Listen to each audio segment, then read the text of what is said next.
अच्छा देखो भाई, हमने बातें बंद कर दो, वैसे ही इतना टाइम चला गया, अब बीच में मिन मिन की आवाज़ नहीं आनी चाहिए। तो अब यहाँ पर देखो हमारे पास बारबर एडमिन पैनल हमारे पास हमने एडमिन के लिए सेटअप किया था, और इसमें हमने क्या करना है, हमें इसमें एडमिन के हवाले से सारी चीज़ें देखनी है।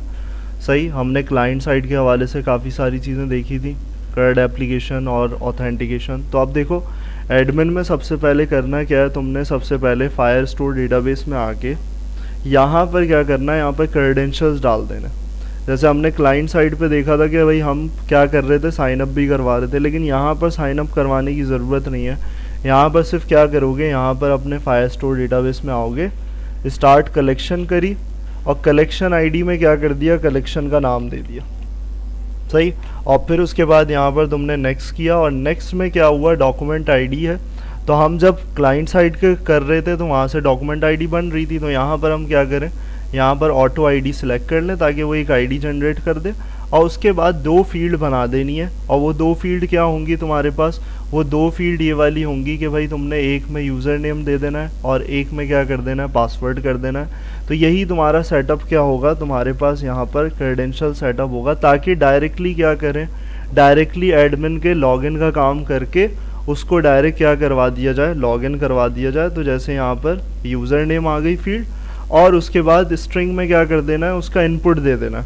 मिसाल के तौर पर जैसे वहाँ पर भी बना हुआ है हुसैन दे दिया, और यहाँ पर स्ट्रिंग टाइप रख दी, और इसी तरीके से एक और फील्ड ऐड कर दी, और यहाँ पर क्या कर दिया हमने, पासवर्ड ऐड कर दिया, वो भी स्ट्रिंग है, और यहाँ पर कोई भी पासवर्ड इस तरीके से डाल सकते हो, यहाँ पर इस तरीके से कर लिया, कुछ भी है, नंबर्स हैं कुछ भी, और यहाँ सेव करवा दिया इस तरीके से।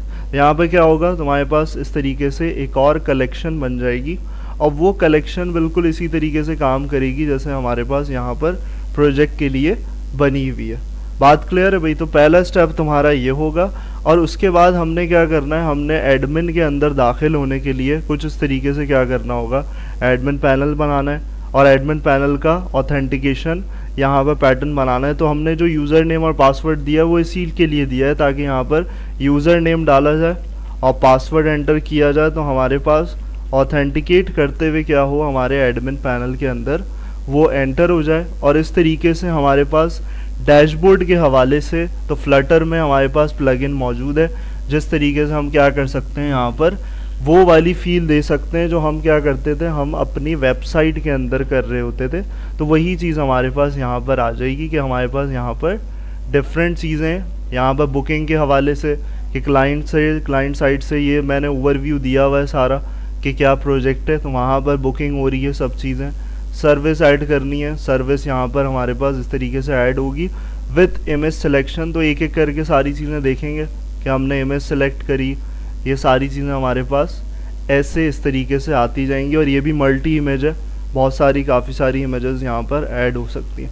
तो ये आइडिया है किस लिए कि भाई तुम्हारा प्रोजेक्ट आए तो तुम्हें कुछ इस तरीके से काम करना है, या एडमिन के साथ और क्लाइंट साइड के साथ। बात क्लियर है भाई? तो यहाँ पर स्टार्टिंग कैसे करनी है, यहाँ पे तुम्हारे पास मेन डॉट डार्ट में सबसे पहला काम होगा कि तुमने यहाँ वही एज़ यूजुअल सारी चीज़ें वैसी ही रखनी है, सिर्फ होम पे क्या करना है, जो एक एडमिन लॉगिन की क्लास बनाने वाले उसको यहाँ कॉल कर देना। सही, तो एडमिन लॉगिन की जो पहली क्लास है वो रेंडर होनी चाहिए, यानी कि तुम्हारा ये वाला डिज़ाइन जो हमारे पास आ रहा था प्रीवियसली, उस डिज़ाइन को क्या करना है, यहाँ पर लेकर आना है सबसे पहले रेंडरिंग में। तो यहाँ पर तुम्हारे पास पहला ये काम हो गया। फिर उसके बाद इसको एज अ सेपरेट बना सकते हो, क्या करने के लिए, यहाँ पर हमारे पास देखो एडमिन का फोल्डर बना हुआ है, तो यहाँ पर लाइब्रेरी के फोल्डर में आओगे, न्यू फोल्डर क्रिएट करोगे, और देन उसमें एडमिन के नाम से फोल्डर क्रिएट कर दोगे, और उसमें पहली फाइल तुम्हारी बनेगी कौन सी, admin_login.dart। सही, तो यहाँ पर हमारे पास डार्ट की फाइल बन गई, और उसके बाद काफ़ी सारी चीज़ें जो तुम्हारे पास हैं डिज़ाइन से रिलेटेड सारी चीज़ें जो हैं वो यहाँ पर हैं। मैं एक्सप्लेन क्या करूँगा, इन शॉर्ट तुम्हारे पास नीचे आ जाऊँगा जो फंक्शन है तुम्हारा, ताकि ये सारी चीज़ें तुम्हारे पास तुम्हें पता है। सिर्फ जो नई चीज़ है उसको एक्सप्लेन कर दूँगा कि यहाँ पर एडिशनल जैसे ग्रेडियंट कलर्स वगैरह हैं वो किस तरीके से अप्लाई हुए हैं, वो एक्सप्लेनेशन आ जाएगी।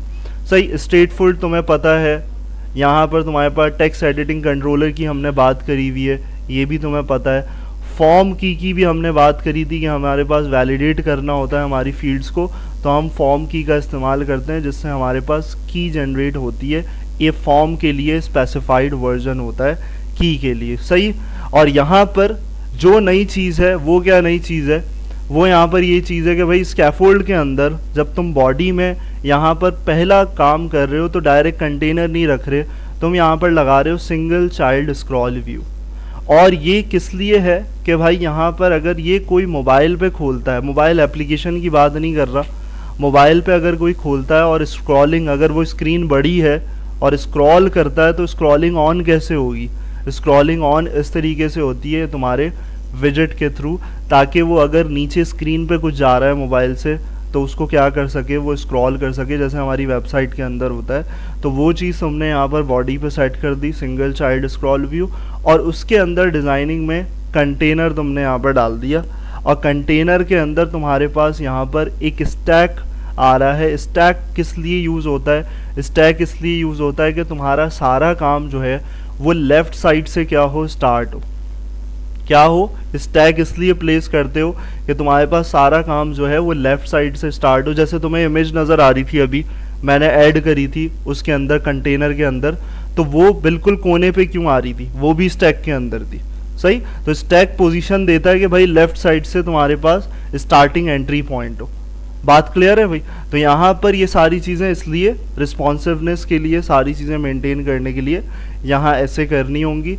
जो यहाँ पर तुम्हारे पास स्टाइलिंग का काम है, वो स्टाइलिंग का काम इस तरीके से कि भाई कंटेनर में पैडिंग तुमने देखी हुई है, हाइट और विड्थ की भी हमने बात करी थी कि हम रिस्पॉन्सिव अगर रखना चाह रहे हैं तो हम रिस्पॉन्सिव रखने के लिए मीडिया क्वेरी का इस्तेमाल करते हैं।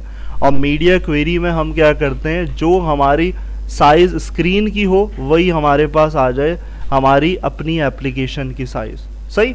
तो यहाँ सिर्फ हाइट में क्या किया हुआ, हाइट में कंटेनर को आधा किया हुआ है, यानी कि जो स्क्रीन की हाइट है उसका आधा कैसे होगा, डिवाइडेड बाय 2, कि भाई उतना कंटेनर बना दो इसको, क्लियर। और यहाँ विड्थ जो है वो पूरी दी हुई है, सिर्फ हाइट में हमारे पास हमने हाफ, डिज़ाइन के लिए हमने हाफ मेंटेन किया हुआ है। तो इस तरीके से तुम्हारे पास ये हो गई हाइट और विड्थ। और डेकोरेशन में जो तुम्हारे पास नया पार्ट है वो लीनियर ग्रेडियंट कलर देने का, कि अगर तुम्हें क्या करना है, तुम्हें ग्रेडियंसी अप्लाई करनी है, यानी कि मल्टी कलर्स अप्लाई करने, तो वो किस तरीके से होगा। बॉक्स डेकोरेशन में हम सिर्फ सिंगल कलर अप्लाई कर रहे थे, तो यहाँ पर तुमने क्या करना है, ग्रेडियंट, और देन ग्रेडियंट में तुमने क्या अप्लाई करना है, विजिट, लीनियर ग्रेडियंट। और देने का तरीका वही सेम है, सिर्फ विजिट आ गया तुम्हारे पास, कलर्स, और 3 कलर्स तुम्हारे पास आ गए। और तीनों कलर्स क्या है, मरून का कॉम्बिनेशन है, रेड, मरून और डार्क मरून। तो वो यही चीज़ तुम्हारे पास यहाँ पर क्या हो रही है, टेक्सचर आ रहा है तुम्हारे कंटेनर का, कि तुम्हारे पास यहाँ पर इस तरीके से तुम्हें विजिबिलिटी नज़र आ रही है एडमिन पैनल पे, इस तरीके से। बात समझ में आ रही है भाई। तो यहाँ पर ये वाली चीज़ जो नई थी उसको हमने देख लिया, टेक्स्ट पता है तुम्हें। तो ये पूरा कंटेनर का पार्ट यहाँ पर ये हो रहा है कि यहाँ जो तुम्हें पूरा डिज़ाइनिंग नज़र आ रही है ये किसकी है, ये इसके ऊपर स्टार्टिंग एंट्री पॉइंट की है। ये तुम्हारे पास डिज़ाइनिंग का पार्ट हो गया। और देन नीचे जो आएगा तुम्हारे पास डिज़ाइनिंग, वो किसके लिए आएगी, तुम्हारे फॉर्म के लिए आएगी। तो उसके लिए अगेन क्या किया हुआ है, अगेन एक और कंटेनर लिया हुआ है, और उस कंटेनर से क्या कर रहे हो, उस कंटेनर में तुम्हारे पास पूरा फॉर्म डिज़ाइन होगा। उसमें पैडिंग दी हुई है, मार्जिन दिया हुआ है, पैडिंग अपनी चॉइस की दी हुई है, तो इसलिए हमें यहाँ पर चारों को लिखना पड़ेगा। वरना हम क्या कर सकते थे, हम डायरेक्टली भी कर सकते थे, जैसे हमारे पास डायरेक्ट ऑल पे अप्लाई हो जाए, क्लियर है। मार्जिन हमने अप्लाई करनी है, मार्जिन में देखो क्या किया हुआ है, मार्जिन में हमने एज इंसर्ट्स किया हुआ है। और वैसे ही हमारे पास यहाँ पे टॉप पे मीडिया क्वेरी का अप्लाई करते हुए यहाँ पर हाइट में ऐसे दिया हुआ है कि हम मार्जिन भी अप्लाई करना चाह रहे हैं तो कैसे करें, हम with the help of media query apply करें। और हाइट डिवाइडेड बाय 4, यानी कि जितनी स्क्रीन की हाइट है उसका चौथाई हिस्सा, बात समझ में आ रही है, चौथा हिस्सा जो है वो उसका ले लेना है। तो जितना डिवाइड करोगे उतना हिस्सा वो क्या करेगा, कवर करेगा हाइट में, क्लियर। और यहाँ विड्थ और हाइट वही रिस्पॉन्सिव करने के लिए मीडिया क्वेरी के थ्रू यहाँ इम्प्लीमेंट हो रही है। बॉक्स डेकोरेशन है, बॉक्स डेकोरेशन में वाइट कलर, बॉर्डर रेडियस दिया हुआ है। बॉर्डर रेडियस यहाँ पर देखो दो जगहों से दिया हुआ है, टॉप लेफ्ट और टॉप राइट। जो तुम्हें यहाँ पर स्क्रीन पे नज़र भी आ रहा है। ये कंटेनर में यहाँ पर टॉप लेफ्ट पे राउंडेड शेप है और टॉप राइट पे भी राउंडेड शेप है। तो वो यही चीज़ तुम्हारे पास क्या हो रही है, वो इसकी वजह से हो रही है कि तुमने बॉक्स डेकोरेशन में रेडियस डॉट सर्कुलर के थ्रू 40-40 करते हुए यहाँ पे राउंडेड शेप में इसको इस तरीके से मेंशन किया। ये जो फॉर्म का पार्ट है ये सेम है तुम्हारा, जैसे पहले किया था वही चीज़ है तुम्हारे पास। सारी चीज़ें वैसी हैं कि की लगानी है फॉर्म की, कॉलम में देना है, कॉलम में सारी फील्ड्स आएंगी और उन फील्ड्स में तुम्हारे पास क्या क्या चीज़ें आ जाएंगी। एक आ जाएगा तुम्हारे पास यूज़र नेम और तुम्हारे पास उसके लिए टेक्स्ट फॉर्म फील्ड आ गई। वैलिडेटर हमने देखा था, हम जब साइन अप और साइन इन की बात कर रहे थे क्लाइंट साइड में, तो वैलिडेटर हम लगाते हैं, यही फॉर्म की का पार्ट होता है कि इसलिए इसकी वजह से तुमने यहाँ पर फॉर्म की लगाई है कि हमारे पास ये चेक कर सके कि कोई वैल्यू खाली तो नहीं आ रही, एम्प्टी तो नहीं है। तो उसके लिए हमारे पास यहाँ पर टेक्स्ट फॉर्म फील्ड में हमने वैलिडेटर को ऐड किया हुआ है ताकि वो चेक कर ले कंडीशन में कि हमारे पास अगर नहीं आ रही वैल्यू तो वो ये दे दे message please enter your name. Clear? और अदरवाइज अगर होती है तो रिटर्न नल कर दो, खाली दे दो, कुछ भी नहीं आए। सही। कंट्रोलर में नेम कंट्रोलर है और यहाँ पर डेकोरेशन में तुम्हारे पास क्या है, यहाँ पर जो डिज़ाइनिंग में थोड़ा सा एडिशन हुआ है वो यहाँ पर ये कि भाई आइकन आ रहा है, प्रीफिक्स आइकन। प्रीफिक्स आइकन का मतलब कि भाई टेक्स्ट से पहले आइकन आना चाहिए टेक्स्ट फील्ड पे और उसके बाद तुम्हारे पास टेक्स्ट के लिए एरिया आना चाहिए।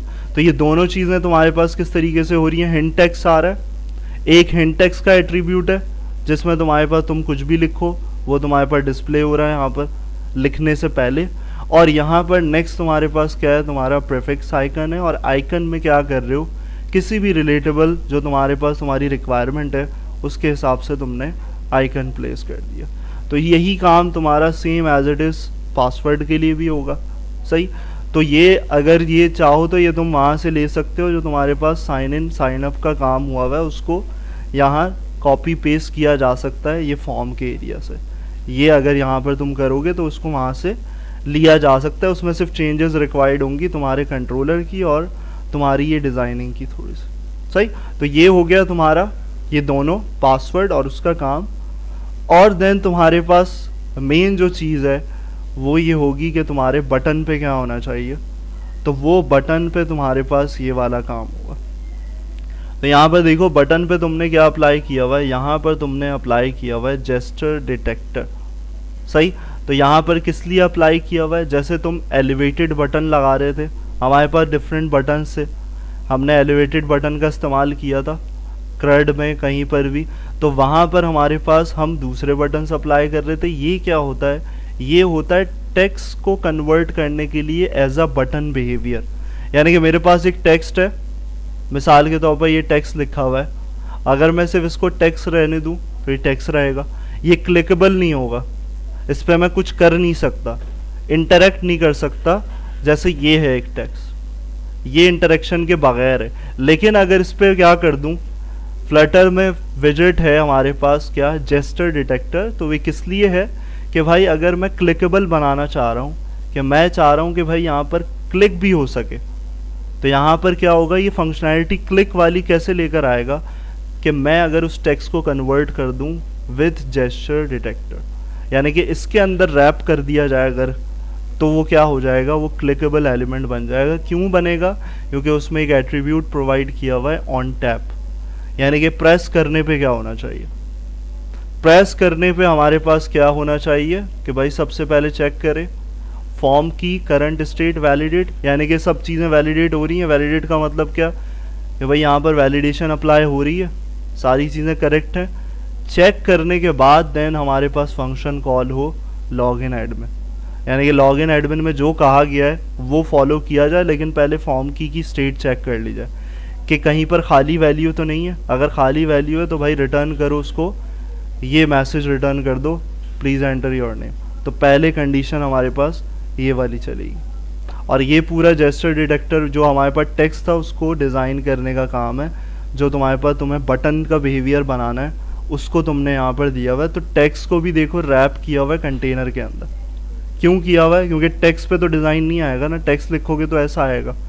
तो बटन बनाने के लिए उसको इस तरीके से कंटेनर के फॉर्म में यहाँ प्रोवाइड किया हुआ है, वही लीनियर ग्रेडियंट है जो ऊपर है तुम्हारा, जो तुम्हारे कलर्स ऊपर हैं वही कलर्स यहाँ पर सेम पैटर्न में यहाँ पर भी अप्लाई हो। सही, तो ये डिज़ाइनिंग का पार्ट हो गया। और फंक्शन में हमारे पास छोटा सा फंक्शन होगा, और छोटे से फंक्शन का क्यों है मकसद, क्योंकि हमें कहीं से हमारे पास फायरबेस ऑथ नहीं इस्तेमाल हो रहा, कुछ भी नहीं हो रहा, हमने कलेक्शन बनाई हुई है और कलेक्शन में से ही क्या कर रहे हैं, चेक कर रहे हैं कि भाई आया कि उस कलेक्शन में से मैच हो रहा है हमारा डेटा या नहीं हो रहा। तो उसके लिए तुम्हारे पास क्या यूज़ हो रहा है, simple fire store, cloud fire store हमने डिपेंडेंसी ऐड करी थी, प्लगइन यूज़ किया था क्रड के अंदर, वही प्लगइन यहाँ पर भी इस्तेमाल हो रहा है। और उसमें तुम क्या कर रहे हो, उसमें तुम फंक्शन का यूज़ कर रहे हो कलेक्शन।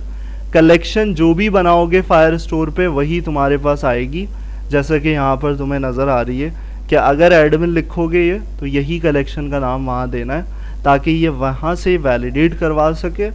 और देन आगे फंक्शन यूज़ हो रहा है गेट, यानी कि कलेक्शन उठाओ और उसमें से सारी चीज़ें गेट कर लो। गेट करने के बाद देन यहाँ पर तुम्हारे पास अगला काम आएगा स्नैपशॉट। स्नैपशॉट अगर याद हो, स्नैपशॉट का इस्तेमाल हमने क्रड में फैच करते वक्त किया था कि जब हम लिस्ट फैच कर रहे होते हैं तो हम स्नैपशॉट को यूज़ करते हैं। और स्नैपशॉट में तुम्हारे पास क्या होगा, तुम्हारे डॉक्यूमेंट्स होंगे स्नैपशॉट डॉट डॉक्स। और क्या कर रहे हो, यहाँ पर तुम्हारे पास लूप इस्तेमाल हो रहा है, जाहिर सी बात है एक से ज़्यादा वैल्यू है, एक यूज़र नेम है और एक पासवर्ड है, तो तुम्हारे पास सारी वैल्यूज़ किस में आएंगी, लूप में आएंगी। सही, तो फॉर ईच और देन तुम्हारे पास जो भी तुम्हारा डेटा आएगा, डेटा का मतलब क्या, डॉक्यूमेंट के अंदर जो चीज़ें हैं यूज़र नेम और पासवर्ड, ये तुम्हारे इस पैरामीटर में आ जाएगा। यहाँ रिजल्ट इस पैरामीटर में डॉक्यूमेंट आ रही है पूरी और इस पैरामीटर में तुम्हारी फील्ड आ रही है। और फील्ड को चेक करने का तरीका क्या है, यहाँ पर चेक करने का तरीका है इफ़ की कंडीशन। दो चीज़ें, एक में ऊपर यूज़र नेम को चेक करने के लिए और दूसरा पासवर्ड को चेक करने। सही, तो यहाँ पर हमारे पास result dot data user name, और क्या कर रहे हो यहाँ पर देखो इंपॉर्टेंट चीज़ कि किससे मैच करना है, तुम्हारे जो नेम कंट्रोलर टेक्स्ट है, यानी कि जो कंट्रोलर के अंदर वैल्यू दी हुई है, अगर वो मैच ना हो, not equal to name controller dot text. Trim का इस्तेमाल PHP में भी किया होगा। ट्रिम होता है अगर स्पेसेस हैं तो स्पेसेस को रिमूव कर दिया जाए, यानी कि अगर मैं लिखते हुए यहाँ पर क्या कर रहा हूँ, अगर मैंने लिखते हुए यहाँ पर स्पेस दे दिया तो वो क्या कंसिडर करेगा, वो स्पेस को हटा देगा, क्योंकि ट्रिम का फंक्शन लगा हुआ है तो वो स्पेस हटाकर वैल्यू को मैच करवाएगा। बात समझ में आ रही है। तो कंट्रोलर की वैल्यू अगर नॉट इक्वल टू हो, यहाँ से मैच ना करे फायर स्टोर से, तो भाई स्कैफोल्ड मैसेंजर के थ्रू हमारे पास मैसेज आ जाए your given credentials is not correct, कि जो हमारे गिवन क्रेडेंशियल्स हैं भाई वो नहीं मैच हो रहे। तो इस तरीके से, और ये भी स्कैफोल्ड मैसेंजर हमने फायरबेस ऑथ में यूज़ किया था जब हम लॉगिन और साइनअप की बात कर रहे थे, वहाँ पर हमने इस्तेमाल किया था। एल्सिफ अगेन वैसे ही करना है, पासवर्ड के लिए भी वैसी कंडीशन मैच होगी, और देन हमारे पास वही मैसेज हम यहाँ पर भी इस तरीके से रिटर्न कर रहे हैं। और अगर अदरवाइज सही हो जाती है, लास्ट क्या होगा एल्स, कि भाई अगर सही होती है कंडीशन, सारी चीज़ें सही होती हैं, तो हमारे पास एक क्लास बना के रख दोगे वेब मेन, जो डमी क्लास होगी जिसको आगे काम में लाना है, जिसमें तुम्हें डैशबोर्ड नज़र आ रहा है पूरा, वो जो एडमिन पैनल का, तो वो चीज़ तुम्हारे पास कहाँ आएगी, वेब मेन के अंदर आएगी। तो यहाँ पर एक क्लास बनाओगे वेब मेन की और उसको यहाँ रीडायरेक्ट कर दोगे। क्लियर। तो इस तरीके से तुम्हारे पास ये पूरा काम होना है। सबसे पहला तो जो प्रोजेक्ट बनाया था जिसमें तुमने यहाँ पर सेट किया था फायरबेस ऑप्शन डॉट डार्ट को, उसी में ये काम करोगे और इसको इम्प्लीमेंट करोगे पूरा। करो भाई ज़रा इसको।